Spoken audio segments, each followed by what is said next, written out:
Esta mañana comencé un estudio bíblico sobre algunas lecciones de un tema que le puse pecado pastoral. Y si usted no ha estado aquí en las últimas semanas, usted necesita escuchar los mensajes grabados de los temas anteriores acerca del pecado.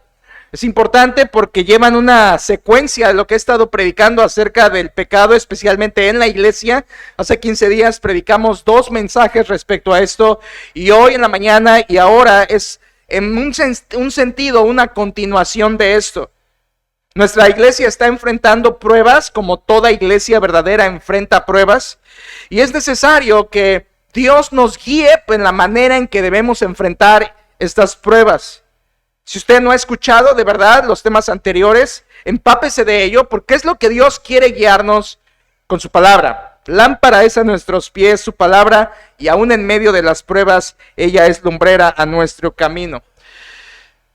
En la mañana comencé a hablar acerca del pecado pastoral. Y lo triste que es cuando un pastor o un supuesto pastor cae en pecado. La realidad es innegable. La mayoría de los pastores caen, eso lo expliqué en la mañana. Pocos son los pastores que permanecen fieles hasta la muerte. La mayoría cae, y los que no caen desertan. Y muy pocos quedan en las filas de la fe cristiana para seguir el ministerio y la obra de Dios. Llámese pastor, misionero, siervo de Dios, lo que sea, la mayoría de ellos cae. Es por eso que es importante que la iglesia sepa qué hacer ante un pecado pastoral. Y en la mañana comenzamos esto, y creo que puede ser de gran bendición, dirección, de lineamientos para nuestra iglesia, para poder pensar bíblicamente. Dejar los chismes para el terreno del diablo. Dejar las críticas para el terreno del diablo. Dejar los malos pensamientos para el terreno del diablo. Pero como iglesia, defendernos con la palabra de Dios y poder pensar y actuar como ella nos marca. Procederemos bíblicamente siempre, y queremos que la Biblia nos enseñe qué hacer cuando se presentan situaciones como estas tristes, donde hay pecado pastoral. Todos en algún momento nos hemos enterado de algún pastor que cae. Esto no es noticia. Es relevante, pero no es noticia. Es una realidad que se repite continuamente. La experiencia nos lo dice, y evaluando la vida, evaluando las iglesias, la mayoría es verdad que muchos pastores caen en esto. Obviamente lo que está en juego no es la reputación del pastor, tampoco es la reputación de la iglesia. Lo que está en juego es la santidad. Lo que le falta a un pastor que cae en pecado fue santidad. Porque la Biblia dice que sin santidad nadie verá al Señor. Dios dice, sed santos porque yo soy santo. Y en Tito 1:8 dice que los pastores, como un requisito indispensable para pastorear, es que sean santos. Por lo tanto, cuando hay pecado pastoral, está transgrediendo el mandato bíblico de ser santo. Iglesia, una persona no santa no puede pastorear. Simplemente no puede pastorear. Y la mañana comencé con dar algunas lecciones. No voy a repetir absolutamente nada, porque ahí se grabó más de 50 minutos eso para poderlo escuchar y poder alimentarnos de ello. Pero quiero comenzar a introducirme para continuar con otras lecciones. Introducirme de la siguiente manera. Una cosa es un pastor que cae en pecado y se restaura. Y otra cosa es un supuesto pastor a quien se le descubre una vida de pecado y jamás es restaurado porque jamás fue creyente. Quiero aclarar esta diferencia, porque usted y yo podemos estar confundidos en cuanto a esta realidad y no entender cuándo es un caso u otro. Déjeme explicarlo más profundo. Una cosa, primer caso, es un pastor que llega a caer en pecado. Cualquier pecado, inmoralidad sexual, adulterio, cualquier cosa de pecado que le dañe a él, a su familia, y que le traiga un descrédito al ministerio y que tenga que ser descalificado para seguir ministrando. Eso es una caída. Pero ese pastor que ya no podrá pastorear puede restaurar su vida. Puede restaurar su corazón. Puede restaurar su familia. Puede restaurar su hogar. No podrá volver a ser pastor porque ya no es irreprensible, pero puede restaurar su vida de esa caída en pecado que tuvo. Un ejemplo de la Biblia es el rey David. El rey David, como rey, cayó en pecado, cometió adulterio y después homicidio. No vivió cometiendo adulterio, cometió adulterio una vez, fue confrontado con la palabra, se arrepintió, confesó y restauró su vida. Esa es una forma, ese es un modelo de un pastor hoy que podría llegar a caer, pero se arrepiente, restaura, y aunque no volverá a ser pastor, porque eso ya no es posible, sin embargo, puede restaurar su vida a ser un creyente fiel, firme el resto de su vida con su familia. Eso es posible. Y eso es una cosa, iglesia. Eso es un caso posible. Pero escúchame, esto no es lo que abunda. Lo que abunda es el segundo caso.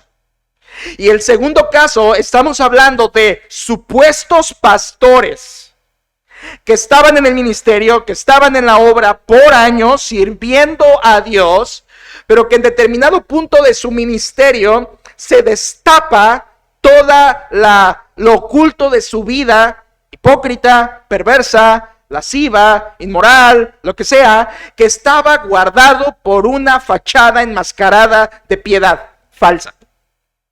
En ese caso no estamos hablando de una caída como el primer caso, estamos hablando de una vida que practicaba el pecado no de una vez, no de dos, no de tres, no de un mes, no de dos, sino de años.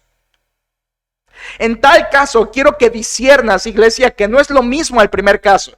El primer caso fue una caída y puede ser restaurado, pero en el segundo caso es una persona que ni siquiera es creyente.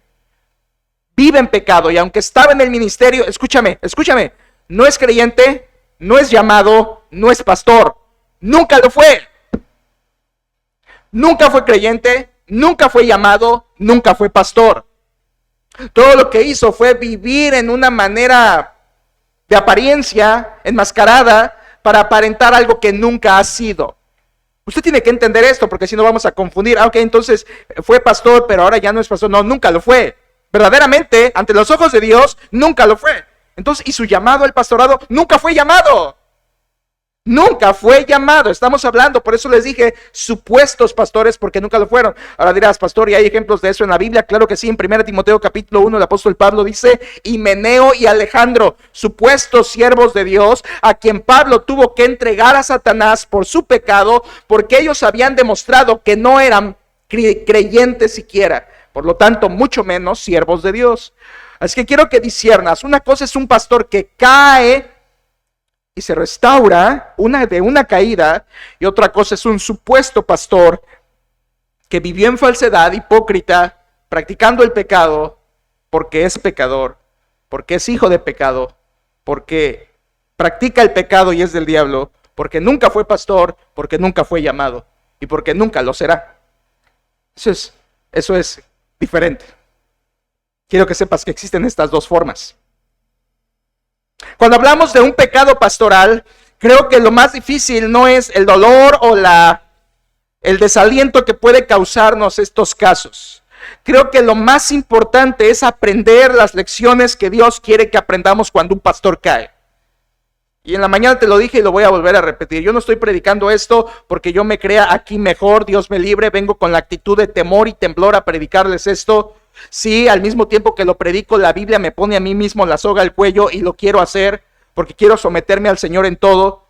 Y quiero venir a predicar esto con humildad, como dice Gálatas 6:1, considerándome a mí mismo, no sea que yo también sea tentado.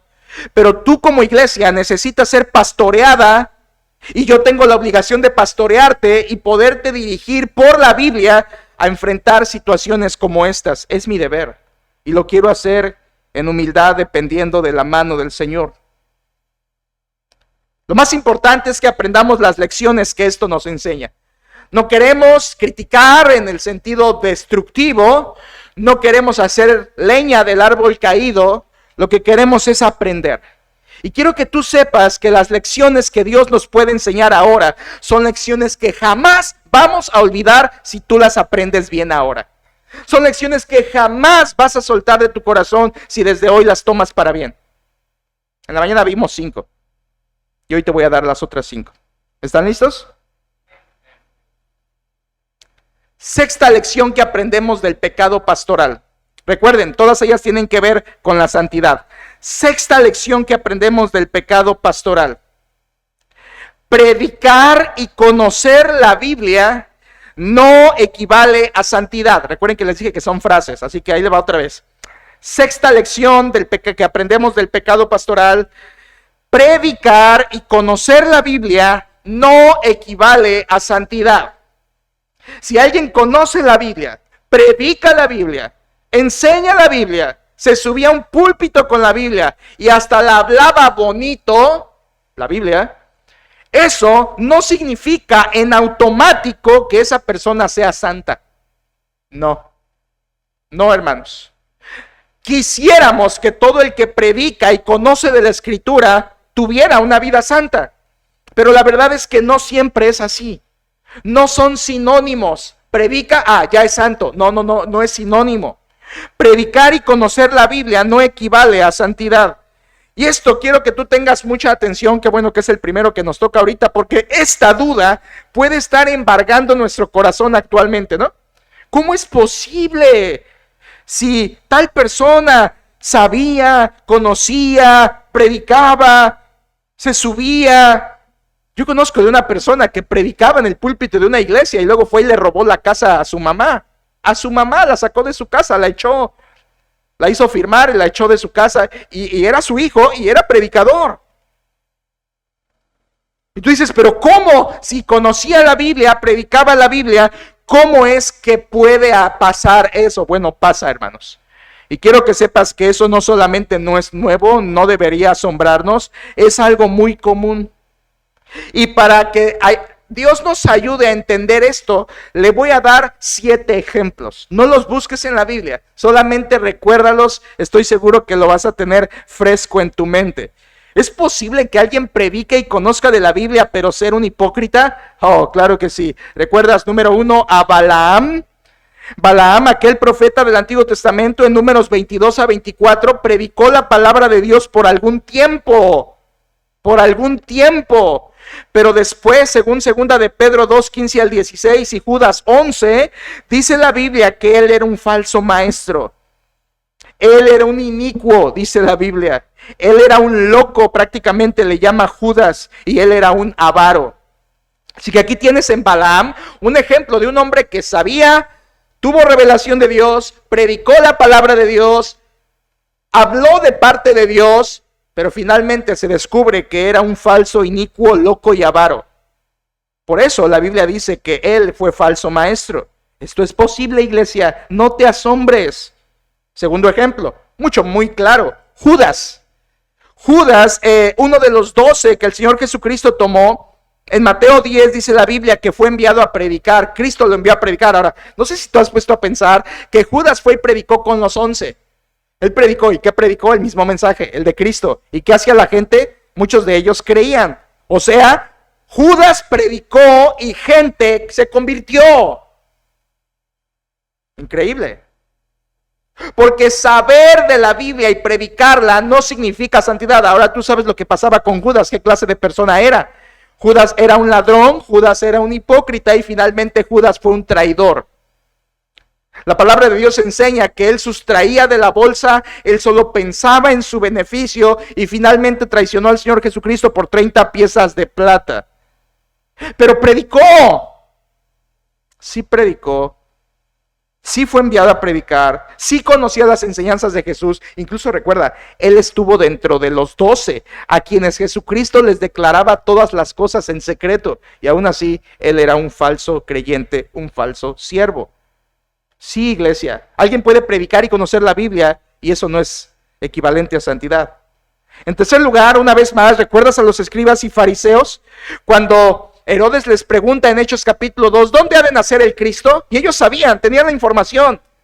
En Belén, porque así está escrito por el profeta. Ellos tenían el conocimiento de la palabra de Dios, pero en capítulo 23 de Mateo, versículo 3, Jesucristo dice de ellos dicen, pero no hacen. Y eso es una realidad hoy. Hay pastores que pueden decir y no hacer. Y no porque predico, es que hablaba bien bonito y para mí me fue de mucha bendición, te lo creo. Pero eso no significa que era santo. Un cuarto ejemplo de esto son los creyentes falsos de Mateo 7. ¿Te acuerdas cuando el Señor Jesucristo está terminando el sermón del monte y dice el Señor Jesucristo, no todo el que me dice Señor, Señor entrará en el reino de los cielos? Y dice que habrá un día en que muchos le dirán, Señor, Señor, en tu nombre echamos fuera demonios, en tu nombre proclamamos, en tu nombre servimos, en tu nombre hicimos. Gente que estaba sirviendo, entre comillas, a Dios. Y Cristo les dice que les responderá, nunca os conocí, apartados de mí, hacedores de maldad. Escucha, iglesia, en el infierno va a haber predicadores bíblicos. En el infierno va a haber predicadores que predicaron la Biblia, pero nunca la recibieron ellos primero. Decían, pero no hacían. Conocían la Biblia, predicaban la Biblia, pero no vivían la Biblia.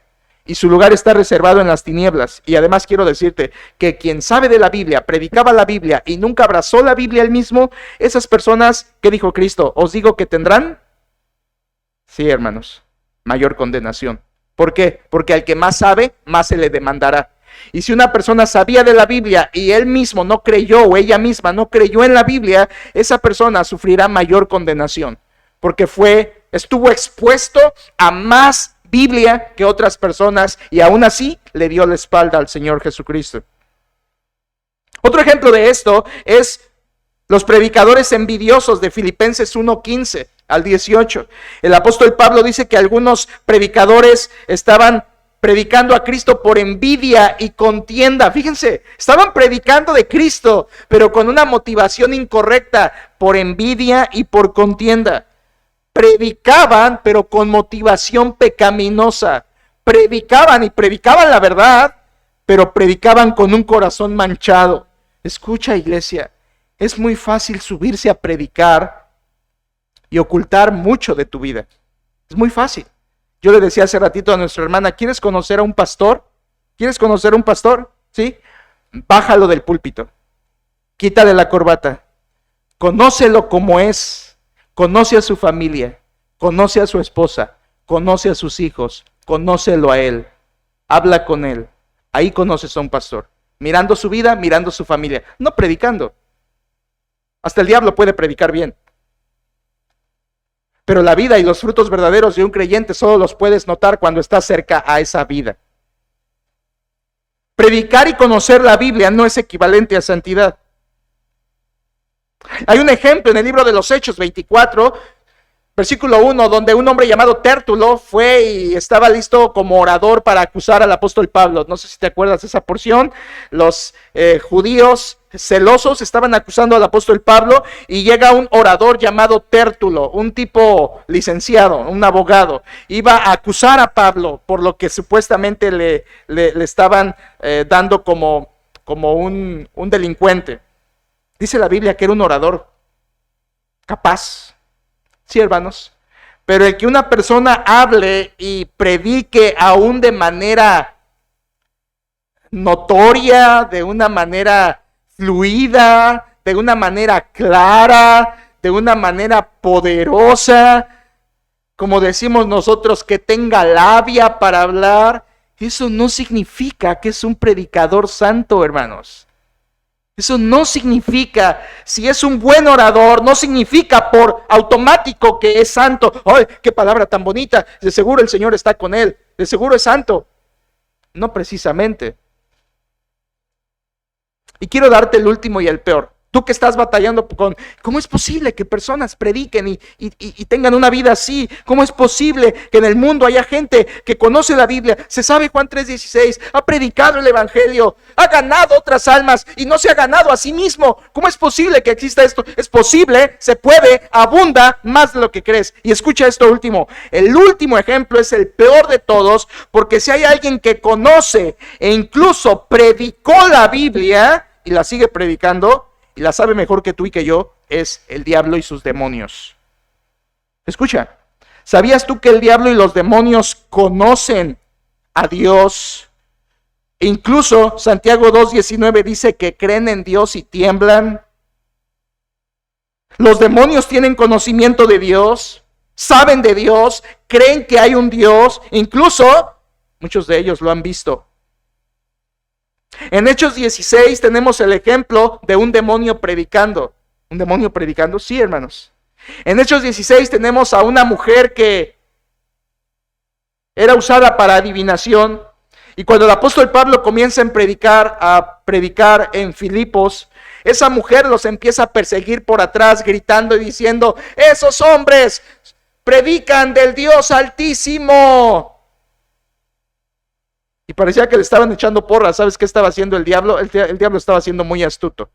El diablo prácticamente hizo eso por medio de la mujer para que la gente de Filipos viera: ok, Pablo y la mujer predican lo mismo. El diablo era muy astuto. El diablo quería que la gente confundiera y que la adivinación de esta mujer diabólica y la predicación de Pablo pareciera como que del mismo equipo. El diablo fue muy astuto. Así que Pablo se voltea y reprende al demonio. El demonio sale de la mujer, pierden su fuente de ganancia y ya sabes que se desenlaza todo un encarcelamiento y demás en Filipos. Los demonios pueden predicar la Biblia. Tú que estás ahí viendo en internet, ojalá que escuchen el mensaje de la mañana, pero voy a decir algo semejante. Tú que estás ahí metido en el internet escuchando a predicadores que no conoces, porque no conoces sus frutos, y la Biblia es clara: si no conoces sus frutos, no deberías escucharlos. Es lo que dice Cristo, no es lo que pienso yo. No es la convicción de esta iglesia, es lo que dice la palabra de Dios. Tú que estás escuchando predicadores que ni conoces sus vidas, ni sus familias, ni su fruto, puedes estar escuchando al demonio en tu mismo computadora y teléfono. No, pero hablan bonito, yo ya analicé la doctrina. ¿Quién eres tú para analizar la doctrina? Cristo no dice: por su doctrina la conoceréis. Cristo dijo: por sus frutos los conoceréis. Su doctrina podrá aparentar ser buena, pero Cristo dice que nos fijemos en los frutos. Y para fijarse en los frutos tienes que ver la vida, su vida abajo del púlpito, de su familia, de sus hijos otra vez. Su dedicación al Señor, su vida santa. Puede ser que estés escuchando al diablo en tu YouTube y no te has dado cuenta. Predicar y conocer la Biblia no equivale a santidad. La astucia del diablo es tan mentirosa que puede usar el mensaje de Dios por un tiempo con tal de camuflarse. Interesante. Así que, iglesia, quiero recordarte esto: conocer y predicar la Biblia no salva. No salva. No salva. Se puede convertir incluso en una máscara que oculta un pecado. Alguien que se sube a predicar, que se dice pastor, siervo de Dios, lo que sea, y oculta una vida de máscara, de pecado, esa predicación se convierte en un camuflaje perfecto para ocultar su pecado. Predicar y conocer la Biblia no equivale a santidad. Número 7, séptima lección que aprendemos del pecado pastoral. Séptima lección. Escuchen. Juicio retardado no significa santidad. Juicio retardado no significa santidad. ¿A qué me refiero con esto? Bueno, si alguien dice: pastor, y si ese siervo, supuesto siervo de Dios, no es santo, pero Dios no lo ha castigado, no hay juicio sobre él, no vemos que le caiga una enfermedad, no vemos que le vengan sus consecuencias, entonces Dios está de acuerdo con él, porque no vemos que le pase nada, no vemos que venga dificultad y tribulación a su vida, no vemos que Dios lo juzgue. Entonces Dios está contento con eso. No, hermanos. Juicio retardado no significa santidad. Si un líder peca y no viene el juicio pronto, no significa que Dios lo está aprobando. Escucha, por favor.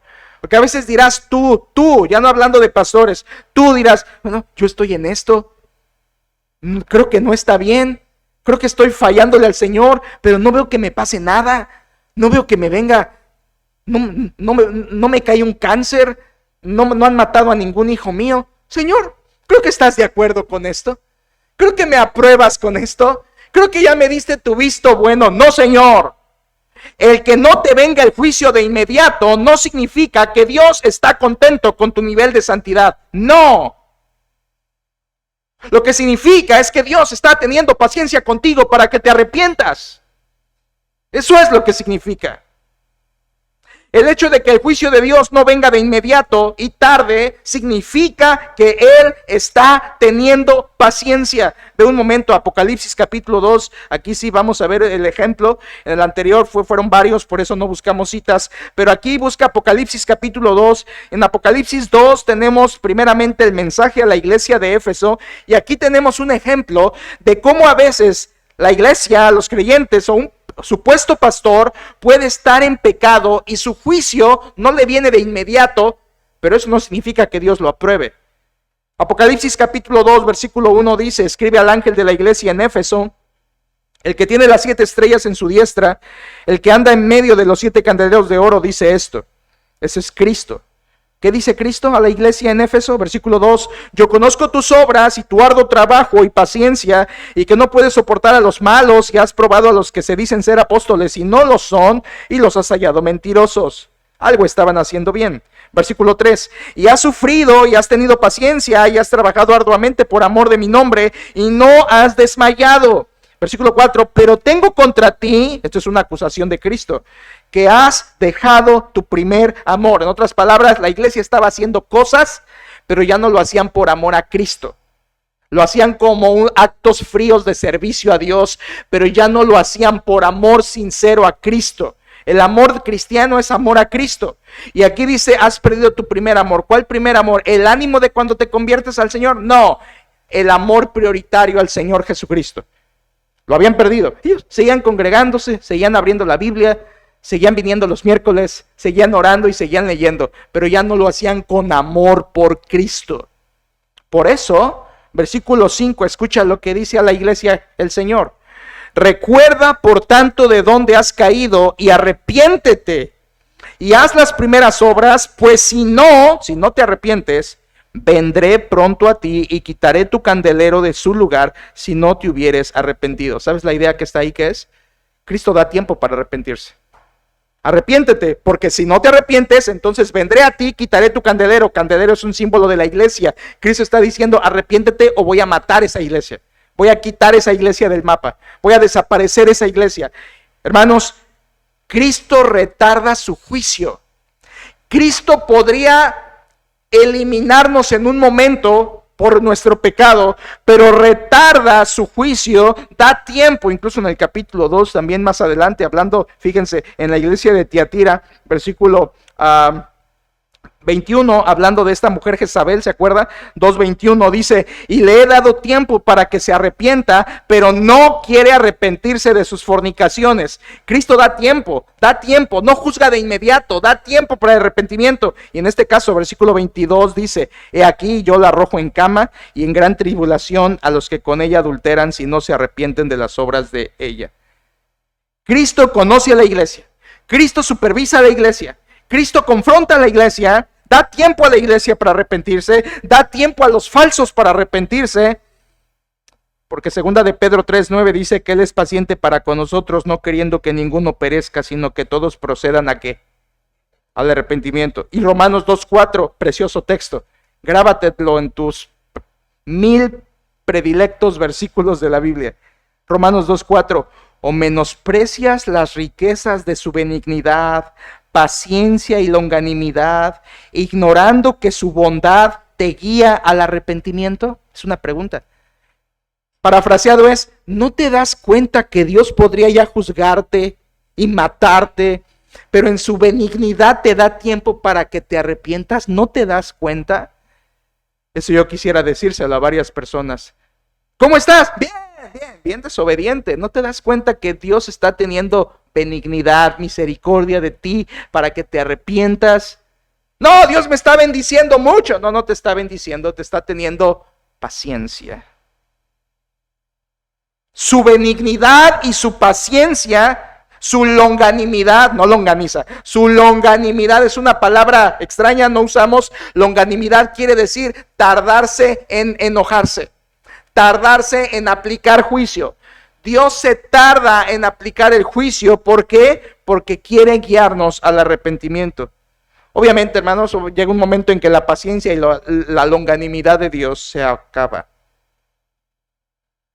Si estás en pecado, quiero decirte que el juicio viene.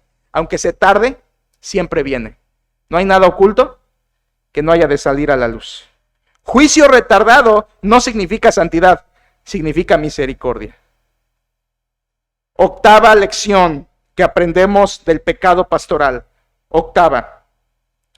Creerte fuerte no equivale a santidad. Creerte fuerte, no, eso a mí nunca me va a pasar. Esa gente que cae en esos pecados es débil. Creerte fuerte no equivale a santidad. En la mañana ya hablé de la edad, para aquellos que piensan de la experiencia, que la experiencia es superior y todo, les di un ejemplo que destruye ese argumento con la Biblia. Pero aquí no es de la edad, aquí es de me creo fuerte. Creerte fuerte no equivale a santidad. Sansón fue fuerte y cayó delante de Dalila.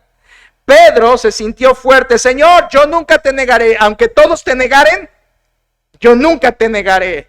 Y si es necesario ir a la muerte contigo, lees eso y da tristeza, ¿verdad? Porque inmediatamente el siguiente capítulo ves a Pedro negando al Señor 3 veces. ¿Por qué? Porque tuvo una confianza en sí mismo que le llevó a sentirse fuerte y caer en pecado.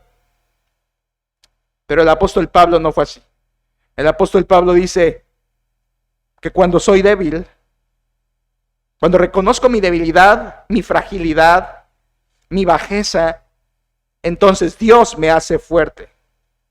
Mira, hermano, si tú has visto a un pastor caer y eres piensas como, o mejor, actúas como el mundo, ves a un pastor caer y dices, no, sí, yo ya me lo veía venir.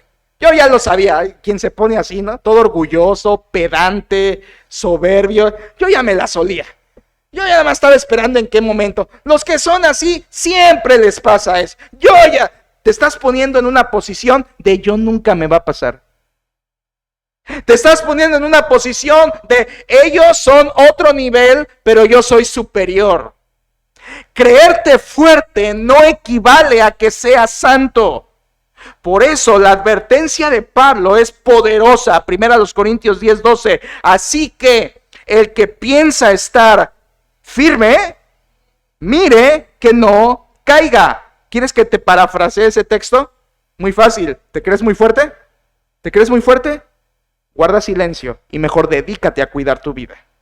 Es versión Arturo Lira. ¿Te crees muy fuerte? Mejor guarda silencio y dedícate a cuidar tu propia vida. Es básicamente lo que dijo el apóstol Pablo a Timoteo: ten cuidado de ti mismo y de la doctrina, persiste en ello, pues haciendo esto te salvarás a ti mismo y a los que te oyeren. Nuestro deseo debe ser como Mateo 6:13, Señor, no nos metas en tentación, mas líbranos del mal. Y nuestra parte, lo que nos toca hacer, Cristo lo dijo en Mateo 26:41, velad y orad para que no entréis en tentación. No, hermanos, no somos fuertes, somos débiles, porque ahí incluso Jesucristo dice, el espíritu a la verdad está dispuesto, pero la carne es débil. De modo que tú no puedes confiarte en ti mismo. No, yo jamás voy a engañar a mi esposa. Uy, no, esos pecados son para gente ignorante, que tiene menos de 5 años en la iglesia. Yo tengo 40 años en la iglesia. ¿Y qué? Eso no es determinante. Tú tienes que hacer tu parte, y Cristo dijo, tu parte es velar y orar para que no entréis en tentación. Reconoce que eres débil. Tú, dama, que estás aquí, dices, no, yo ya soy mayor, yo ya soy viuda, o estoy soltera, lo que sea. No, a mí ese tipo de problemas se me resbalan. Estás en la lista del diablo, recuerda lo que te dije en la mañana. Estás en la lista del diablo. No, yo ya, mi matrimonio tiene 30, 40 años, ya no nos cosemos al primer hervor. No, ya, esas cosas que está diciendo el pastor son para chamacos, para pubertos, como él, ¿verdad? No, hermanos, no. El que piense estar firme, mire que no caiga. En la mañana te lo expliqué. Edad no significa tampoco santidad. El que se cree fuerte no es santo. Es soberbio. Es muy distinto. El que se cree fuerte no es santo, es soberbio. Y está en proceso de caer. Porque Proverbios 16:18 dice que antes del quebrantamiento es la soberbia y la altivez de espíritu. Sí, hermanos, el que dice, no, ese que hizo, qué mal, qué bárbaro, qué inicuo, qué impío, hijo de Belial, y todo lo que le quieras decir, no, yo jamás. eres el siguiente. Eres el siguiente. Aprende estas lecciones y Dios nos libre. Solo cuando reconozco que soy débil y dependo del Señor, Él me hace fuerte, como dice Pablo en 2 Corintios 12:10. Creerte fuerte no equivale a santidad. Novena lección que aprendemos del pecado pastoral, cuando un pastor cae y dice: fidelidad temporal no equivale a santidad. Fidelidad temporal no equivale a santidad. O sea, el hecho de que un siervo de Dios fue fiel un tiempo no significa que Dios estaba con él precisamente. No significa que era santo. Que fue fiel un tiempo no señala nada más que nunca lo fue. Escucha, la orden de Cristo es: sé fiel. ¿Hasta cuándo? ¿Hasta cuándo, iglesia? Hasta la muerte. Eso hace un creyente. Fidelidad temporal no es fidelidad. La fidelidad verdadera es hasta la muerte. Mateo 24, el que persevere hasta el fin. La fidelidad cristiana es al límite, al punto de la muerte. Me encanta como dice el Salmo 91, caerán a tu diestra 1,000, 10,000, mas a ti no vendrá. Esa es la vida de un creyente. Podrás ver que caen 20, 30, 60, 80, pero el creyente es fiel hasta la muerte. No es fiel 3 meses, no es fiel mientras te va mal. No es fiel mientras estás buscando bendición de Dios. No es fiel mientras Dios te contesta tu petición. Es fiel hasta la muerte. Claudicar es igual a apostatar. Recuerda, apostasía es una palabra bíblica. Apostasía, es una A privativa en griego. Y la siguiente palabra es de la raíz pistis. Pistis es fe o confianza. Apostasía es sin fe. O sea, una persona que estaba en la iglesia, pero después se quita de la fe. Es un apóstata, alguien que se apartó de la fe, es la traducción verdadera, apartarse de la fe. Un apóstata es eso, alguien que estuvo entre nosotros, vivió con nosotros, se camufló entre nosotros, pero no era de nosotros. Primera de Juan lo dice, ¿verdad? Eso es un apóstata, y un apóstata nunca fue santo. Nunca. Estoy diciendo esto, hermanos, para que aprendamos estas lecciones. No nos vayamos con el engaño, con nuestros sentimientos y nos desviemos del camino del Señor. Hay un ejemplo en 2 Timoteo 4. ¿Pueden acompañarme, por favor? 2 Timoteo 4. Estoy casi yendo al final. Tenemos la Santa Cena en un momento, pero quiero firmar esto con la palabra de Dios. En 2 Timoteo, por favor, capítulo 4, una vez más. 2 Timoteo 4, versículo 9, el apóstol Pablo despidiéndose, es la última carta que escribe a Timoteo y en su vida, es la última carta inspirada por el Espíritu Santo que estuvo en pluma de Pablo. 2 Timoteo 4, 9 dice: Pablo, procura venir pronto a verme, porque Demas me ha desamparado, amando este mundo, y se ha ido a Tesalónica. Crescente fue a Galacia y Tito a Dalmacia. Solo Lucas está conmigo. Toma a Marcos y tráele contigo, porque me es útil para el ministerio. A Tíquico lo envié a Éfeso. Trae cuando vengas el capote que dejé en Troas en casa de Carpo, y los libros, mayormente los pergaminos. Ve tu Biblia, por favor, en el versículo 10 dice: Demas me ha desamparado. Demas había sido un siervo aparente de Dios, colaborador del apóstol Pablo. En Colosenses le llama un colaborador todavía.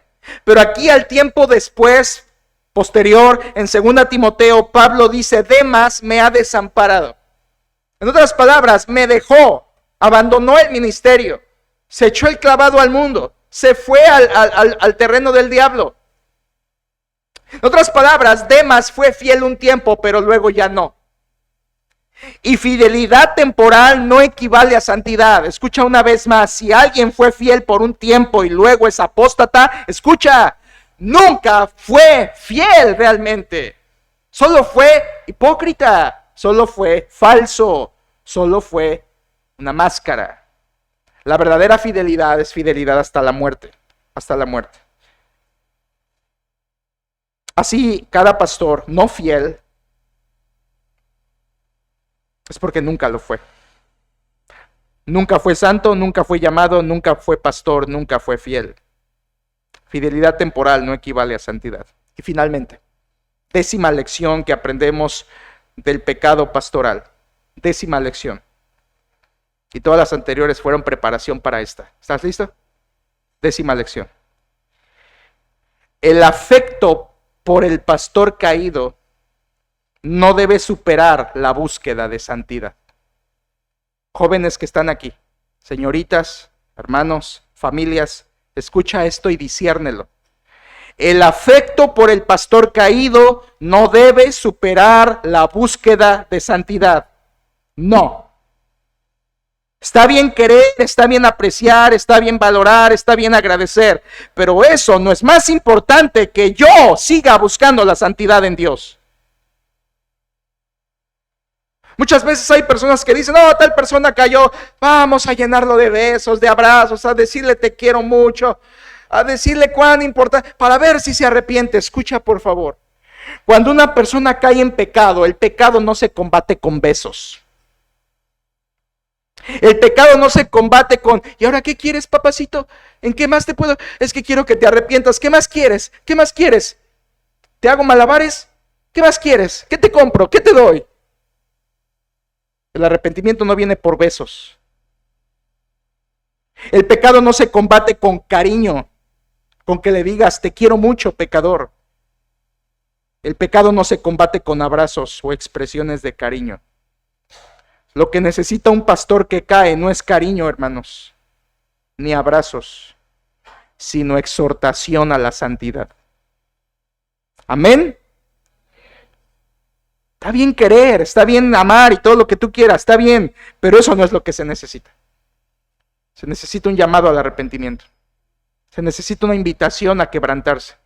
Se necesita una invitación a humillarse. Se necesita que lo llames a Cristo. Eso es lo que necesita.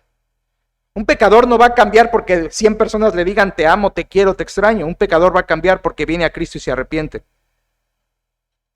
Facilitarle las cosas a alguien que ha caído no le ayuda.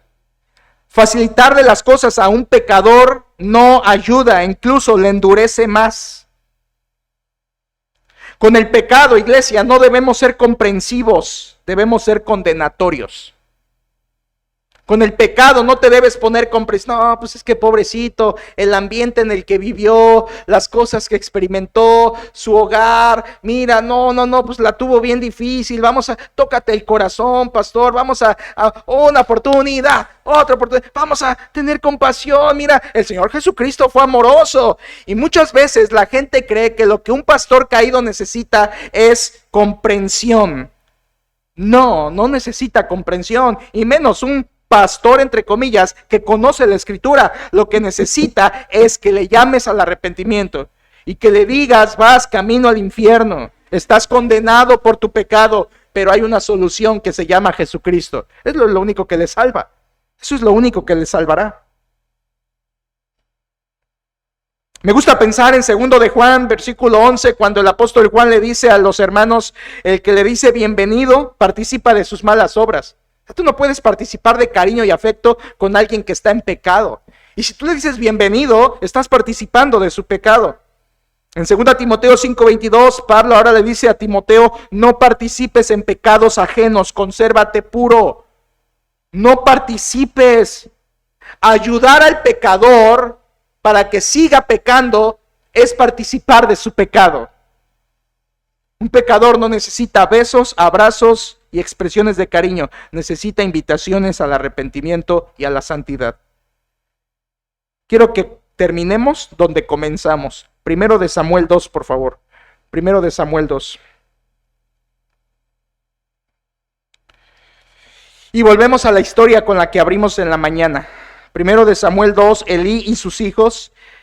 Elí, sumo sacerdote, sus hijos sacerdotes, pecadores, una familia de desobedientes. Elí creo que era creyente, pero sus hijos eran hijos del diablo. Sin embargo, Elí participó del pecado de sus hijos. Y en primer libro de Samuel, capítulo 2, una vez más, recuerdas versículo 12, los hijos de Elí eran hombres impíos, no tenían conocimiento de Jehová. Versículos 13, 14 y 15 dice que robaban de las ofrendas, se robaban la grosura, todos los pecados que ya sabes de estos hombres, y que incluso Elí participaba de ello. Pero quiero que bajes tu mirada al versículo 22. Primero de Samuel 2:22. Y además de eso, dormían con las mujeres, ¿te acuerdas? Dormían con las mujeres que servían en el tabernáculo. Eso lo tenemos en el versículo 22 exactamente. Pero dice desde el principio, versículo 22, pero Elí era muy viejo y oía de todo lo que sus hijos hacían con todo Israel, que les robaban. Y cómo dormían con las mujeres que velaban a la puerta del tabernáculo de reunión. Aquí viene el regaño más inútil que vas a oír en tu vida. Regaño inútil. Versículo 23. Y les dijo, ¿por qué hacéis cosas semejantes? Porque yo oigo de todo este pueblo vuestros malos procederes. No, hijos míos, porque no es buena fama la que yo oigo, pues hacéis pecar al pueblo de Jehová. ¿Te dolió escuchar este regaño? No, a ellos tampoco. A ellos tampoco. No, hijito, papacito, estás en pecado, pero mira, no pasa nada. Sacúdete y sigue adelante. Yo te voy a ayudar. Yo voy a estar ahí. No te preocupes, hija. Ya estás embarazada, pero yo voy a estar contigo. Me pongo la camiseta por ti. No pasa nada. Ya fallaste, pero ¿quién no falla? Todos fallamos. ¿Te fijas el pensamiento tolerante?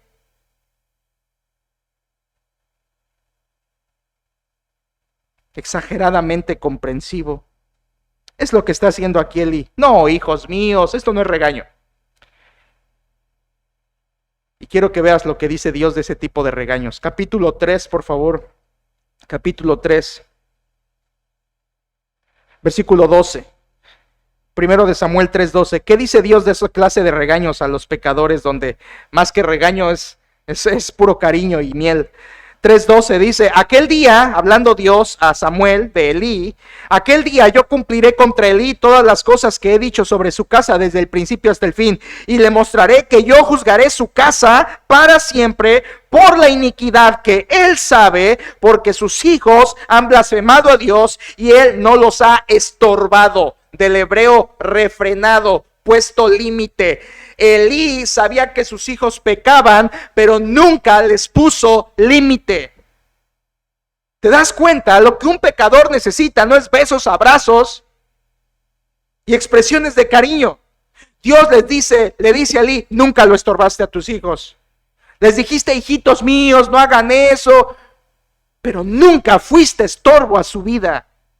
Nunca limitaste su pecado, tú que eras su padre, nunca lo hiciste. Porque el afecto, hermanos, por alguien que está en pecado, no es lo importante. Lo importante es que busques la santidad de esa persona y la tuya. Elí es un ejemplo de alguien que no lo hizo. Ciertamente, hermanos, lloramos con los que lloran, pero juzgamos el pecado como la palabra de Dios manda. Al que peca, no se le honra, no se le apapacha, no se le facilitan las cosas, se le llama al arrepentimiento. Si hay arrepentimiento, podremos después mostrarle amor, como dice Pablo a los Corintios. Cuando ya hay arrepentimiento en el hermano que pecó, dice, recíbanlo, muéstrenle amor, pero primero el arrepentimiento. Si no hay arrepentimiento, entonces la Biblia enseña que hay que entregar a esas personas a sus consecuencias.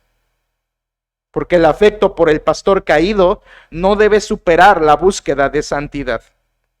Bien, iglesia, aquí tienes 10 lecciones que aprendemos cuando un supuesto pastor cae y que nos amonestan a nosotros a buscar la verdadera santidad en nuestra vida. Tú o tu familia o yo pueden ser el próximo, aunque sea pastor, si no cuidas estas lecciones en tu vida. El diablo es león rugiente buscando a quien devorar. No está jugando, ya te lo demostró. No está jugando. Que Dios nos ayude a eso. Activa estas lecciones en tu vida, pásalas por tu corazón, recíbelas en tu conciencia. Reconoce que son verdad, y ponlas en práctica tú y tu familia. En la mañana terminé de la siguiente manera y lo quiero también hacer ahora. ¿Cómo sanar y enfrentar la caída de un pastor o de un supuesto pastor? La iglesia tiene que saberlo. Lo voy a repetir, hermanos, porque me parece muy importante. ¿Cómo sanar esto? Un pastor cercano cae en pecado, duele, tristeza, desconcierto, confusión, coraje, enojo y todas las emociones que hayan pasado por el corazón. ¿Cómo sanar eso? ¿Cómo sanar esto? Te voy a dar los 4 pasos para sanar esto. ¿Te acuerdas en la mañana? 4 pasos para sanar y enfrentar la caída de un pastor. Número 1, perdón. Perdón. Todo comienza perdonando a ese pastor porque fue su pecado, te ofende a ti y a mí. No podemos llenarnos de rencor, amargura. Si bien su pecado nos ofendió, tenemos que iniciar perdonándolo. Su falta, su traición, su abuso, sus ofensas, tenemos que perdonar eso. Y si no perdonas, la raíz de amargura va a comenzar a crecer en tu corazón y vas a comenzar a desviarte. Cristo lo hizo desde la cruz. Él perdonó a los que le traicionaron, abusaron y ofendieron. Ahora, tú lo perdonas al pastor caído, pero eso no significa que va a haber reconciliación, precisamente. Lo puedes perdonar, pero la reconciliación no depende de ti. Perdón es el primer paso para sanar nuestro corazón cuando un pastor cae. Segundo paso, examinación. Siempre que un pastor cae, es necesario que tú examines tu propia vida. Que purgues tu vida de cualquier pecado, sabiendo que si tú comienzas a ocultar algo en tu vida hoy, no te preocupes.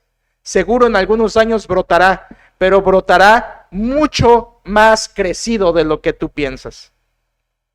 Purga tu vida. Tú también estás en la lista del diablo. Quizá estás a punto de salir a la luz por tu pecado. Examínate como el salmista le dice al Señor, examina mi corazón. Ve si hay en mí camino de perversidad. Examíname, Señor, pruébame. Perdón, examinación. Tercero, convicción. Creo que es importante la convicción. Cuando un pastor cae, la iglesia debe aferrarse a la convicción. ¿Cuál convicción, pastor? Escucha, a la convicción de que Dios hará justicia. De que Dios no deja nada en el aire. Que tú y yo no tenemos que juzgar al pecador con el sentido de venganza. Tenemos que dejar el juicio perfecto a Dios. No tienes que volverte un justiciero, ni tienes que volverte un tolerante.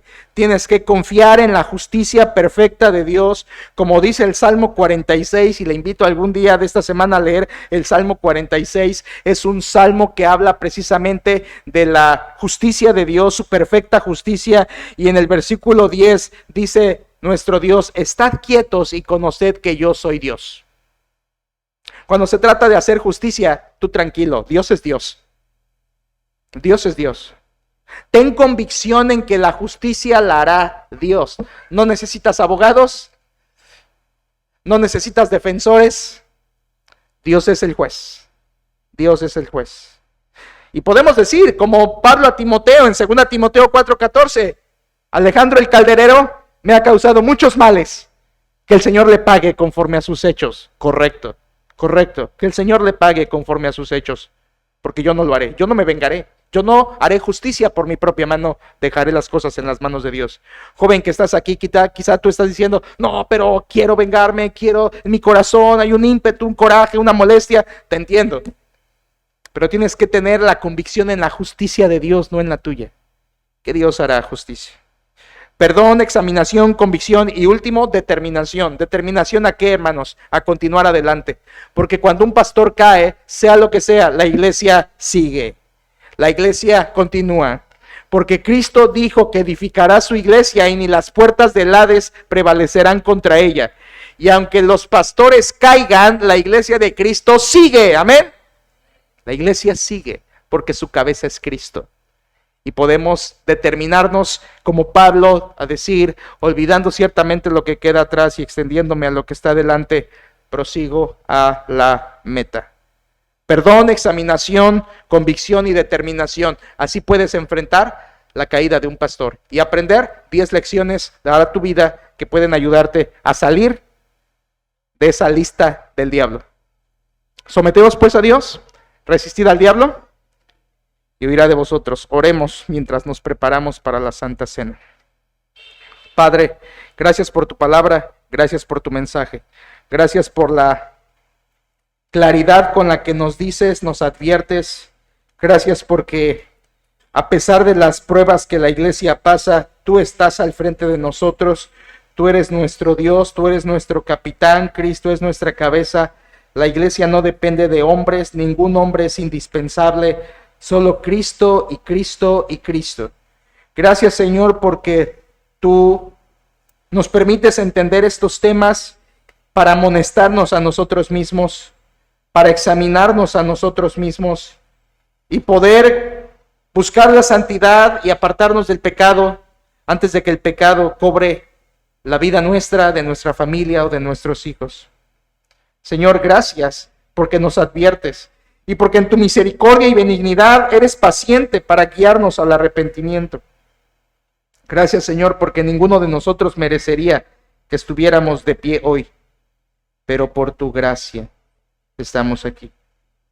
Gracias, Señor, por tu misericordia que nos guió un día al arrepentimiento y por ti estamos aquí. Ebenecer, Señor, hasta aquí tú eres el que nos ha ayudado. Padre, nos da tristeza cuando un pastor o supuesto pastor cae, pero queremos pedirte que tú sanes la iglesia y nos ayudes a enfrentar esto, no con odio, rencor, enojo, coraje, decepción, sino que podamos enfrentarlo como tú quieres. Señor, ayúdanos a aprender estas lecciones. Ayúdanos a buscar la santidad por sobre todas las cosas. Te alabamos en el nombre de Cristo tu Hijo. Amén.